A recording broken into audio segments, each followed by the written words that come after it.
Boleh nggak sih? Merah. Boleh. Fokusnya hilang. Kan autofocus, Pak. Karena Gus kan naik ke depan. Oh, berarti aku gak iso munggah anu ya, maju mundur ya autofocus ya. Ikut repot, Pak, ini Pak, tulisannya. Apa ini aja? Di sana. FC Pak Dani.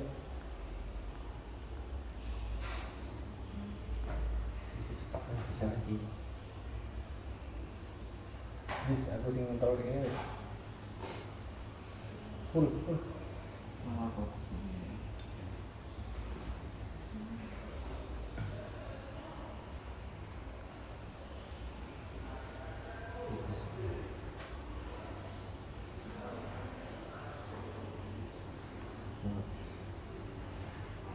Gini ya. Fokus nggak? Di sini. Mati, Pak. Mati mana? Kuat. Aku fokus itu.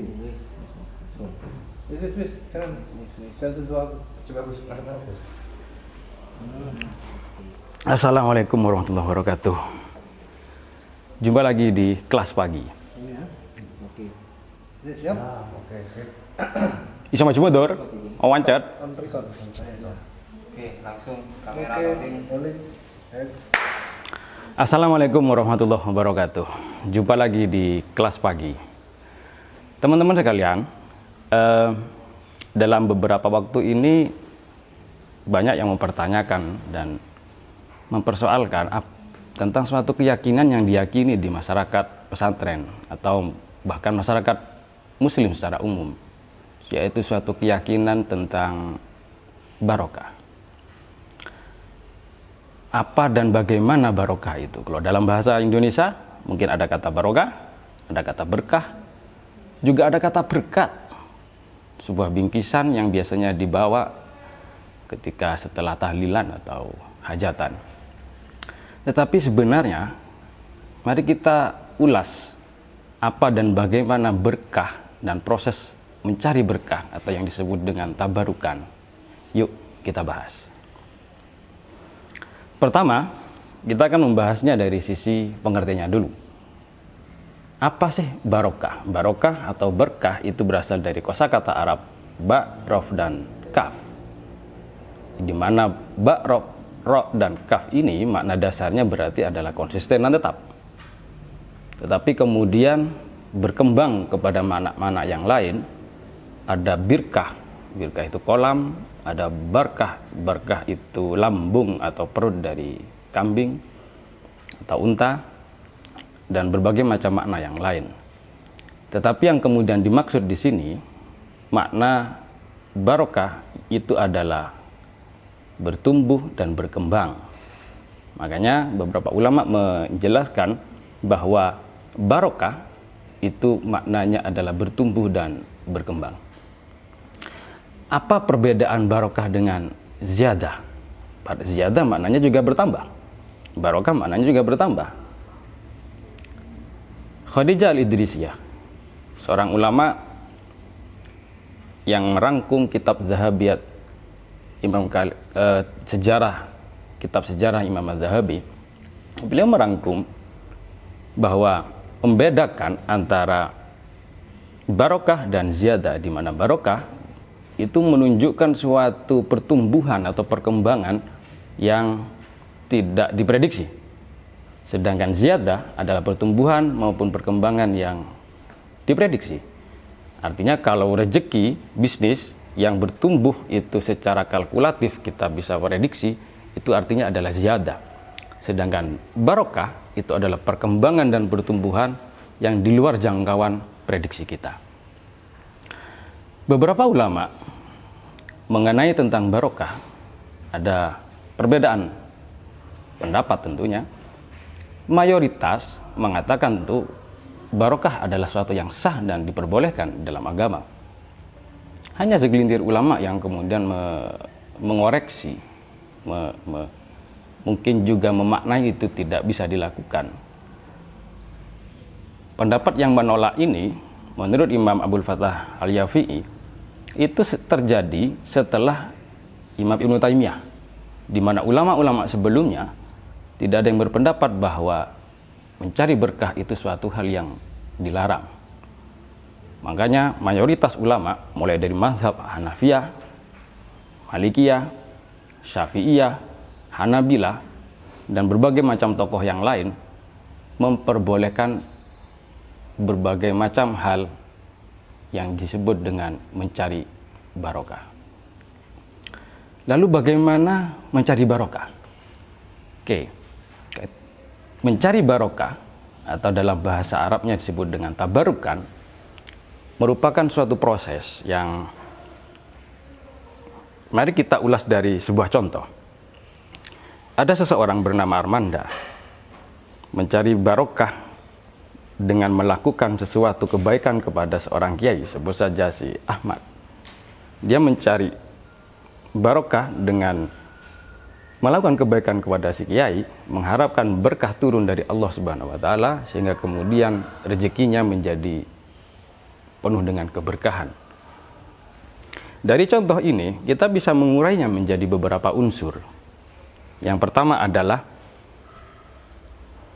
pencari berkah itu, Armanda. Yang kedua adalah sang kiai atau wasilah yang dijadikan tempat untuk mencari berkah. Yang ketiga adalah Allah Subhanahu wa taala sebagai pemilik berkah dan pemberi berkah. Dan yang keempat adalah berkah itu sendiri yang turun kepada si pencari. Yang kelima adalah perbuatan yang dilakukan oleh si pencari terhadap wasilah. Dan yang keenam adalah objek yang didapati keberkahan. Dalam hal ini adalah rezeki yang melimpah. Jadi di sini ada 6 unsur dari proses tabarukan. Kita ulas satu-satu. Armanda sebagai pencari berkah. Apakah setiap orang bisa mencari berkah? Tidak ada larangan dari siapapun untuk mencari keberkahan. Sehingga tidak ada syarat utama di dalam pencari berkah. Yang kedua adalah wasilah atau media yang dijadikan tempat untuk mencari berkah. Wasilah ini kalau kita telusuri berbagai macam contoh yang ada di dalam Al-Quran maupun hadis maupun sejarah para sahabat, kita menemukan dan kita bisa merangkumnya. Yang pertama, wasilah ini siapa atau apa? Apakah dia hanya manusia atau selain manusia juga bisa menjadi wasilah? Yang pertama adalah manusia. Tentu saja manusia bisa menjadi wasilah dari barokah, yaitu orang yang pertama adalah orang-orang yang soleh seperti Rasulullah SAW, orang yang saleh, yang alim, orang yang dekat dengan Allah Subhanahu wa taala dan seterusnya. Ada juga orang yang relatif, orang saleh tapi relatif, orang baik tapi relatif, seperti orang tua. Ayahnya Armanda itu bisa menjadi wasilah keberkahan bagi anaknya, yaitu Armanda. Tetapi dia tidak bisa menjadi wasilah bagi orang lain, karena orang lain punya ayahnya sendiri. Jadi orang tua ini adalah wasilah atau media keberkahan bagi anaknya. Ini yang disebut dengan wasilah yang relatif. Apakah ada yang lain? Apakah hanya manusia? Ada. Di bermacam ayat dan berbagai macam keterangan di dalam hadis serta di dalam cerita para sahabat ditemukan berbagai macam contoh benda-benda yang memang sama Allah ditentukan sebagai tempat untuk mencari barokah. Misalnya dalam sebuah hadis, inna fis sahuri barokah. Berarti sahur itu ada berkahnya. Sahur adalah sebuah benda, makanan di pagi hari. Itu ada keberkahan. Jadi ini juga tidak hanya orang, tetapi hal-hal yang ditentukan oleh Allah Subhanahu wa taala bisa juga menjadi media atau wasilah dari barokah. Misalnya pancuran yang di Ka'bah, Hajar Aswad, dan berbagai macam benda yang lain. Atau juga benda yang ada kaitannya dengan orang soleh. para sahabat banyak melakukan ini. Ada sahabat yang menjadikan rambut Rasulullah SAW sebagai media. Ada yang menjadikan pakaian beliau, terompahnya, serta berbagai macam benda yang lain yang ada ikatan dengan orang soleh. Itu juga berarti bukan hanya orangnya, tetapi jejak atau barang-barang yang merupakan bagian dari orang-orang soleh itu juga bisa dijadikan sebagai media barokah. Kemudian, jadi di sini kita sudah punya orang soleh, baik itu yang umum maupun yang relatif. Ada benda yang ditentukan oleh Allah Subhanahu wa taala yang dijadikan media sebagai media barokah. Dan yang ketiga adalah waktu. Ada waktu-waktu yang bisa dijadikan sebagai media mencari berkah, yang disebut juga sebagai waktu mustajab, misalnya sepertiga malam, misalnya di hari Jumat, dan waktu-waktu yang lain. Kemudian yang keempat, ada tempat. Ada tempat-tempat yang oleh Allah Subhanahu wa taala memang dijadikan sebagai tempat yang penuh dengan keberkahan. Fil ardil mubarakah. Tanah haram, Madinah, dan berbagai macam tempat-tempat yang lain yang memang dijadikan sebagai tempat keberkahan oleh Allah Subhanahu wa taala. Jadi di sini kita punya apa sih yang bisa dijadikan sebagai media bagi keberkahan? Tadi adalah ada orang itu bisa umum atau juga relatif. Lalu ada benda yang berkaitan dengan orang soleh atau yang ditentukan oleh Allah Subhanahu wa taala. Yang ketiga adalah waktu-waktu yang ditentukan oleh Allah Subhanahu wa taala sebagai tempat waktu untuk mencari keberkahan. Dan yang terakhir adalah tempat yang juga ditentukan oleh Allah Subhanahu wa taala sebagai tempat untuk mencari keberkahan. Kemudian berikutnya Allah Subhanahu wa taala. Jadi artinya keberkahan itu sebenarnya adalah milik Allah Subhanahu wa taala. Si kiai adalah wasilah dan keberkahan itu milik Allah. Allah yang ngasih. Artinya pencari berkah harus meyakini bahwa keberkahan itu dari Allah Subhanahu wa taala. Seperti halnya kita waktu kita sholat, ketika kita tahiyat, at-tahiyyatul mubarakatus sholawatut thayyibatulillah, bahwa penghormatan dan keberkahan itu adalah milik Allah Subhanahu wa taala.